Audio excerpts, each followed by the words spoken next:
नमस्कार, स्वागत है आप सभी का अभय न्यूज के 5 जून शनिवार दोपहर के बुलेटिन में। मैं हूं आपके साथ सिमरन तिरवार। चलिए देखते हैं आज की कुछ खास खबरें। इस बुलेटिन के प्रायोजक हैं आर के निवास बाय आर के डेवलपर्स। शानदार घर खरीदें अब अपने बजट में। अपनी ही सगी बहन का सुहाग उजाड़ने वाले भाई को पुलिस ने लगभग 20 दिन के बाद गिरफ्त में ले लिया है। गौरतलब है कि जानसापुरा के रहने वाले सुल्तान को उसके सालों अरबाज और इरफान ने पेट्रोल डालकर जिंदा जला डाला था। सुल्तान पत्नी से मारपीट करता था और इससे नाराज होकर उसकी पत्नी जुना सोमवारिया में भाइयों के पास चली गई थी। उसने भाइयों को पति की ज्यादतियों की जानकारी दी थी। 14 मई को ईद थी और सुल्तान पत्नी से मिलने ससुराल आया था। यहाँ दोनों के बीच विवाद हुआ और फिर सुल्तान ने मारपीट शुरू कर दी। घर में मौजूद अरबाज और इरफान का ये देखकर खून खौल गया और उन्होंने सुल्तान को लात ठूसों से मार मार कर औंधा कर दिया। इस पर भी दोनों का गुस्सा शांत नहीं हुआ तो अरबाज बोतल में पेट्रोल ले आया और सुल्तान पर इसे डालकर आग लगा दी। सुल्तान को उज्जैन अस्पताल से इंदौर भेजा, जहां उसकी मौत हो गई। अरबाज को पुलिस ने घटना वाले दिन ही गिरफ्तार कर लिया था, लेकिन इरफान भागकर मक्सी में अपने ससुराल में छिप गया था। पुलिस जानकारी मिलने पर मक्सी पहुंची और इरफान को भी पकड़ लिया। कोर्ट पेशी के बाद इरफान को जेल भेज दिया गया है। हाँ, ये पिछले महीने की 14 तारीख की बात है। एक व्यक्ति अपनी पत्नी को लेने के लिए गया था ससुराल में। उसके साले के द्वारा उसको ऊपर पेट्रोल डाल के उसको आग लगा दी थी। उस व्यक्ति की मृत्यु हो चुकी थी, जिसके अंदर 2 साले उसके आरोपी थे, एक अरबाज और इरफान। अरबाज को पूर्व में गिरफ्तार किया जा चुका था। इरफान जो काफ़ी दिनों से प्रकरण के अंदर फरार था, उसको जीवाजीगंज पुलिस ने गिरफ्तार किया है और माननीय न्यायालय भेजा है, जहाँ से उसको केंद्रीय जेल भेरूगढ़ में निरुद्ध किया गया। खाक चौक के पास बैठकर एटीएम लूटने की साजिश कर रहे 7 बदमाशों को जीवाजीगंज पुलिस ने गिरफ्तार कर लिया है। ये जाट धर्मशाला के पास के एटीएम पर वारदात करने वाले थे।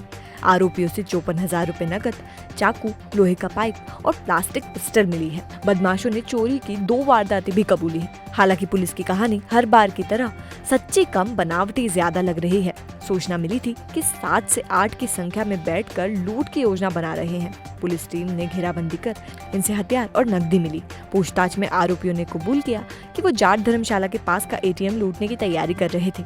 आरोपी चोरी और नकबजनी के आदी हैं और जीवाजीगंज क्षेत्र में वो 3 वारदातें कर चुके हैं। हाँ, ये आदतन आरोपी कुछ है जो डकैती की योजना बना रहे थे।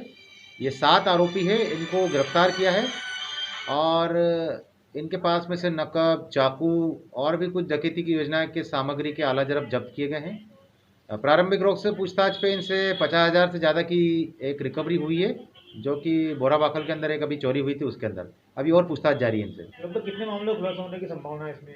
अभी 2 से 3 मामले के खुलासाओं की संभावना, अन्य थाना क्षेत्रों की भी संभावना है। महिदपुर के मली बोखल में 2 परिवारों के बीच जमकर लाठी डंडे चले। हादसे में 3 लोग घायल हुए हैं।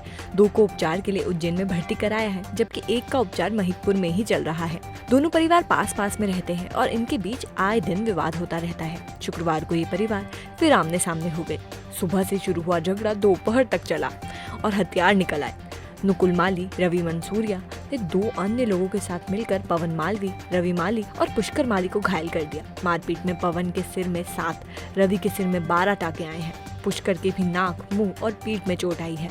रवि और पुष्कर को उज्जैन के जिला चिकित्सालय में भर्ती कराया गया है। मेरा छोटा वाला भाई घर पे था तो योगेश माली घर पे आया और गाली गुप्ता करी उसने। तो मेरे छोटे वाले भाई ने बोला, भैया गाली क्यों बक रहा है? तो उनने बोला, तेरी टेंशन गाली देने लगा। तो मेरे छोटे वाले भाई ने समझाने की कोशिश करी तो उसका लड़का रवि मंसूरिया पास में दारू पी रहा था, पास वाले मकान में, वहाँ से निकल के आया और उनने टामी की मेरे छोटे वाले भाई के सिर पे दी तो उसका सर फाड़ दिया, उसका 8 टाके आए। थाने से सहयोग नहीं करा सर, और हमारे को उल्टी हमारे खिलाफ FIR दर्ज करी और मेरे को मारा। 2 स्टार ने मेरे ऊपर और मेरे को पूरा हाथ से बेल्ट से मारा और मेरे को उल्टा और मेरे खिलाफ कार्रवाई करी, जबकि हम जख्मी हो रहे थे। मक्सी रोड स्थित सांची प्लांट से फूड सामग्री लेकर आगर रोड की तरफ जा रही एक वैन में अचानक आग लग गई। शनिवार सुबह सड़क पर वैन जलती देख लोग दंग रह गए। वैन यादव कॉलोनी के सौरभ राय की थी और वो फूड सामग्री लेकर आरडी गार्डी मेडिकल कॉलेज के पास स्थित स्टॉल जा रहे थे। इसी बीच शॉर्ट सर्किट हुआ और वैन धू धू कर जलने लगी। फायर ब्रिगेड को भी सूचना दी, लेकिन जब तक दमकलें पहुंचती वैन जलकर खाक हो चुकी थी। कोरोना के चलते राज्य सरकार द्वारा प्रदेश के विभिन्न जेलों में सजा भुगत रहे लगभग 5000 बंदियों को 30 दिन की राहत और मिल गई है। दरअसल कोरोना के बढ़ते प्रकोप के बीच गृह मंत्री नरोत्तम मिश्र ने जेलों में बंद कैदियों को 60 दिन की रिहाई के आदेश दिए थे। इनमें करीब 5000 सजा याफ्ता बंदियों को रिहा कर दिया गया है। सरकार ने उनकी पेरोल अवधि 60 के बजाय 90 दिन कर दी है। इस संबंध में प्रदेश के गृह मंत्री नरोत्तम मिश्र ने शनिवार को भोपाल में जानकारी दी। गौरतलब है कि उज्जैन केंद्रीय जेल में लगभग 900 कैदियों को रिहा किया गया है। सरकार ने तय किया है कि जिनको 60 दिन की पेरोल थी उन्हें 1 महीने और 30 दिन की बढ़ाकर इस पेरोल को 90 दिन कर दें। अब ये सभी पेरोल वाले जो बंदी हैं ये 1 मास और कुल 90 दिन अपने अपने घर पर रह सकेंगे। जेल के अंदर सभी कैदियों का RT-PCR टेस्ट करने का निर्देश दिया हुआ है। 18,000 से अधिक कैदियों का अभी टीकाकरण जेल के अंदर कराया जा चुका है। जेलों के अंदर 100 से अधिक स्वास्थ्य शिविर हमने अभी तक आयोजित किए। पान बड़ौदिया में रहने वाली बेटी से मिलकर भीड़खेड़ा से किशनपुरा की तरफ आ रहे एक वृद्ध को अज्ञात वाहन ने रौंद दिया। हादसे में वृद्ध की मौके पर ही मौत हो गई। आनंदीलाल बेटी से मिलकर पान बड़ौदिया से लौट रहे थे। वो बाइक से आ रहे थे और शुक्रवार रात 11 बजे बेरलायता के समीप पहुंचे तो अचानक सामने से तेजी से आए वाहन ने उनके बाइक को टक्कर मार दी। हादसे में वो उछलकर दूर जा गिरे। सिर और मुंह पर गहरी चोट लगने से आनंदीलाल ने मौके पर ही दम तोड़ दिया। बाइक भी दूर फेंका गई। पुलिस ने शव पीएम के लिए जिला अस्पताल भेज दिया है। दवाइयों के लंबे बिलों से अब मिलेगा छुटकारा। पाएं एक ही छत के नीचे सभी प्रकार की दवाइयां एवं निशुल्क घर पहुंच सेवा। पाएं सभी दवाइयों पर 12 से 80% का भारी डिस्काउंट। हमारा पता इजी मेडिकोस 7 बड़ा तेलीवाड़ा उज्जैन।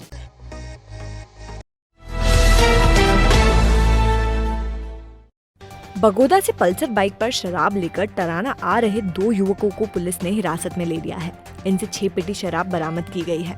बगोदा के कमल गुर्जर और जीवन गुर्जर टाट की बोरी में शराब की पेटी रखकर तराना ला रहे थे। पुलिस ने बगोदा के पास घेराबंदी की और दोनों ने बाइक दौड़ा दी, लेकिन ये ज्यादा दूर तक नहीं जा सके।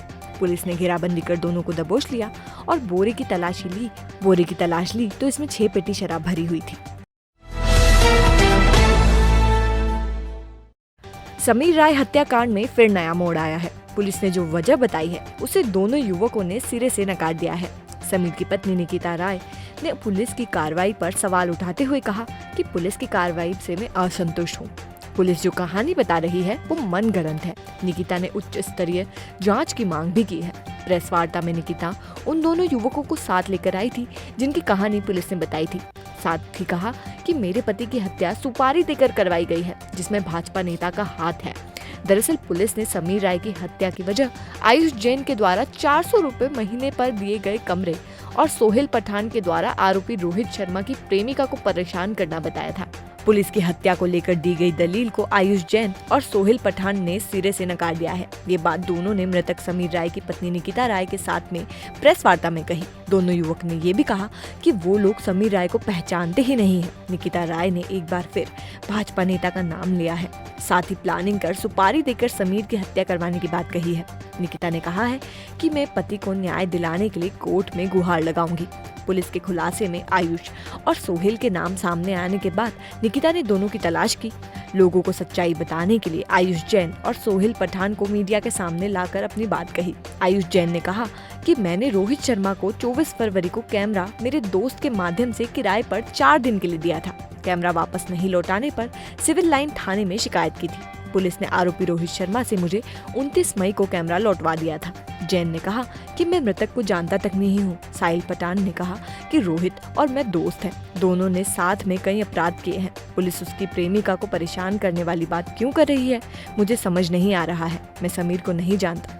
आयुष और सोहेल पठान के दावे से समीर हत्याकांड में पुलिस की दलील और सच्चाई पर सवाल खड़े हो गए हैं। मैं बोल रही हूँ सभी लोगों के कि जो नगर अध्यक्ष हैं चिंटू रघुवंशी, विशाल रघुवंशी, जो कि अभी भाजपा के बहुत बड़े नेता हैं, उन पे कुछ कार्रवाई नहीं की जा रही है। तो मैं यही बोलना चाह रही हूँ कि उस व्यक्ति को पकड़िए और जांच बिठाइए। यहाँ से अगर कुछ नहीं होता है तो मैं सीबीआई तक भी जाऊंगी इस मामले को लेकर, और वे जांच करेगी और जो भी निष्पक्ष मामला आता है उसके लिए मुझे संतुष्टि रहेगी। क्या किस तरीके से मांग चाहते हैं आप आगे कार्रवाई? मैं यही चाह रही हूँ कि उसको पकड़ के कुछ कार्रवाई कीजिए ना। पुलिस अभी तक कुछ भी नहीं कर रही है। ये सब बातें हैं किन आधारों पे आप जो है कही जा रही है? 2013 से जो हत्या हुआ था, मामला हुआ था रघुवंशी हत्याकांड का, तभी से लेके ये पीछे पड़े हुए थे मेरे पति के, और तभी से हम लोग प्रताड़ित थे, और हम अभी भी यही चाह रहे हैं, और उन्होंने उनका बदला लिया है इस चीज़ का।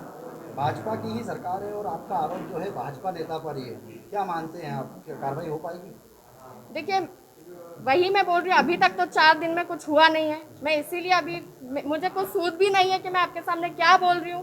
मुझे कुछ नहीं पता है, बस मैं इतना चाहती हूँ कि मुझे न्याय मिले। बस आरोप का आधार ये है ना कि जो मर्डर किया है वो उसी के द्वारा किया गया है, उसी के द्वारा करवाया गया है पैसे देकर। ये सुपारी वाला मामला है, सीधा सीधा मामला है, और सबको पता है कि मामला किसने किया है, तो भी प्रशासन कुछ नहीं कर रहा है। मैं प्रशासन से ही असंतुष्ट हूँ कि वे कुछ नहीं कर रहे। अभी तक 4 दिन में उस व्यक्ति को क्यों नहीं बुलाया गया किसी ने भी बात करने के लिए? अगर मैं किसी व्यक्ति का नाम, अगर एक नॉर्मल व्यक्ति भी किसी के ऊपर आरोप लगाता है तो उसको भी पकड़ के लाया जाता है कि आपका नाम क्यों आ रहा है। तो अभी तक इस व्यक्ति का नाम क्यों नहीं आया सामने? ना सामने आया, ना उसको बुलाया गया, ना गिरफ्तारी, वो आराम से घूम रहे।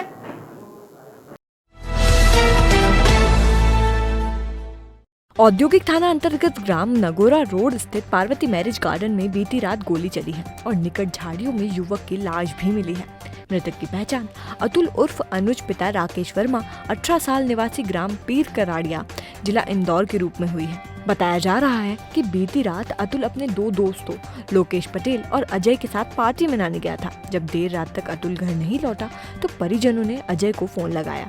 पहले तो अजय टाल मटोल करता रहा, फिर उसने बताया कि अतुल की गोली लगने से मौत हो गई है और अतुल का शव मैरिज गार्डन के पास झाड़ियों में पड़ा है। इसके बाद अतुल के परिजन मौके पर जा पहुंचे। उधर पुलिस भी हत्याकांड की खबर मिलते ही वहां आ गई। फिलहाल पुलिस ने अतुल के उन दोस्तों को हिरासत में ले लिया है जो रात में पार्टी में थे। माना जा रहा है कि पुलिस जल्दी इस हत्याकांड से पर्दा उठा सकती है। लोकेश पटेल का फोन आया अजय के पास। अजय ने बोला कि यार वो लोकेश ने बुलाया वहाँ पे नगोरा के पास में, तो अतुल को भी लेके चला गया वो। अब 7:30 के लगभग गए यहाँ से, हमने 8 साढ़े 8 तक देखा आ जाएगा 10:30 बजे नहीं आया। फिर हमने इसको अजय को फ़ोन लगाया, अजय फ़ोन उठा नहीं रहा है। फ़ोन पे फ़ोन लगाए, सारे घर वाले फ़ोन लगा रहे, फ़ोन नहीं उठा रहा। फिर रात को 12 बजे फ़ोन उठाया इसने कि ऐसा हुआ, उसको गोली लगी अजय को, अतुल को गोली लगी उसको। मैंने इससे पूछा तू कहाँ? तो बोला मैं इधर हूँ ब्रिज साइड में। इसके पास में गया, इसको साइड पे लेके गया जहाँ पे कांड हुआ, वहाँ लेके गया। तो इसने बताया, तो हम मतलब 1.5 से 2 घंटे ढूंढा हमने डेड बॉडी को, हमको नहीं मिली। थोड़ा छान लिया हमने, कांड रोड का हुआ, लेकिन हमने फिर भी आसपास ढूंढ लिया। पुलिस भी साथ में थी, 4-5 गाड़ियाँ थी, उन्होंने भी ढूंढा, इनको भी मिला। अब आगे जाके ये क्या है, मतलब मेन स्पॉट से 200 मीटर दूर पे ये ढूंढ रहे, हम थोड़ा बोल रहे ढूंढो, आप भी ढूंढो, देख रहे इधर उधर।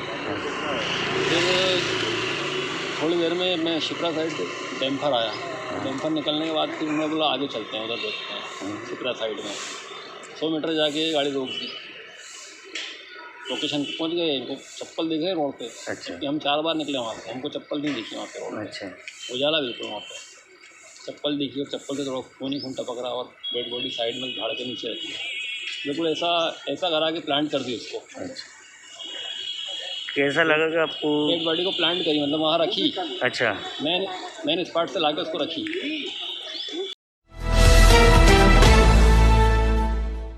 कोरोना महामारी में सार्थक भूमिका निभाता अमलतास हॉस्पिटल। यहाँ है 550 बिस्तरों वाला सर्व सुविधा युक्त कोविड वार्ड, जिसमें 100 बेड का आईसीयू और 450 बेड ऑक्सीजन सुविधा से लैस हैं। अमलतास इंस्टीट्यूट ऑफ मेडिकल साइंस के संस्थापक सुरेश सिंह भदौरिया व चेयरमैन मयंक राज सिंह भदौरिया के मार्गदर्शन में हॉस्पिटल की ट्रेंड स्टाफ और अनुभवी चिकित्सकों की टीम हर पल मरीजों की सेवा के लिए तैयार रहती है। ये पहला ऐसा हॉस्पिटल है जहां का एक भी स्टाफ संक्रमित नहीं हुआ। एकमात्र अस्पताल जो उज्जैन, आगर, देवास और शाजापुर के 1600 से ज्यादा कोरोना मरीजों का उपचार कर उन्हें सकुशल घर भेज चुका है। हर वक्त है आपके साथ अमलतास हॉस्पिटल। हमारा पता है बांगरगांव, देवास उज्जैन हाईवे 7272426514 और 7024107416। तो आपने देखा अभय न्यूज का आज का बुलेटिन। अगर खबरों को लेकर आपके पास कोई फीडबैक है तो हमें जरूर बताएं। कल फिर मिलेंगे इसी समय। नमस्कार। वायरस के प्रभाव को कम करने के लिए करवाएं अपने ऑफिस, घर, दुकान, क्लिनिक, गोडाउन, 4 व्हीलर्स गाड़ियों का उच्चतम क्वालिटी के केमिकल से सैनिटाइजेशन और करें अपनी और अपनों की सुरक्षा। मनीष केमिकल्स, पांड्या खेड़ी, उज्जैन।